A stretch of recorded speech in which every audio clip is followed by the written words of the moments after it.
আসসালামু আলাইকুম। আজকের এই ভিডিওতে আমি দেখাবো একটি লক রিং কিট কিভাবে সংযোগ দিতে হয়। লক রিং সংযোগের স্থানে টিউবটিতে আমরা একটি গ্লু ব্যবহার করব। এই গ্লুটিকে বলা হয় লক টাইট বা লক প্রেপ। এটি 1 থেকে 2 ফোঁটা দিয়ে লক রিংটি সুন্দরভাবে ঘুরিয়ে নিতে হবে।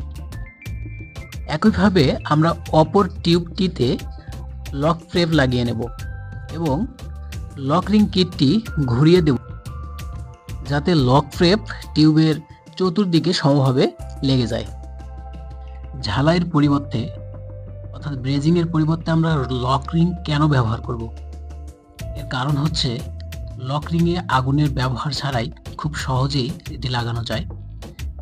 যেখানে ঝালাই করতে গিয়ে বিপদও ঘটতে পারে বা আগুন লেগে যেতে পারে, সেখানে আমরা লক রিং কিট ব্যবহার করি। লক রিং প্লাস দিয়ে আমরা লক রিং কিটটি লাগিয়ে নেব।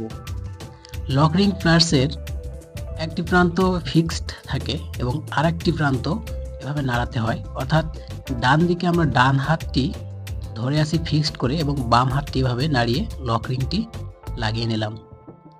এক পাশে লাগানোর পর একইভাবে অন্য পাশে আমরা লাগিয়ে নেব। এই লক রিং কিটের সুবিধা হলো এটি যে কোনো ব্যক্তি জোড়া দিতে পারবে, অর্থাৎ যারা ওয়েল্ডিং পারে না তারাও কিন্তু এই জোড়াটি খুব সহজেই দিতে পারবে এবং এটি খুব দ্রুত সময়ে এবং খুব সহজেই লাগানো যায়। সেক্ষেত্রে আমাদের সময় এবং পরিশ্রম দুটোই সাশ্রয় হয়।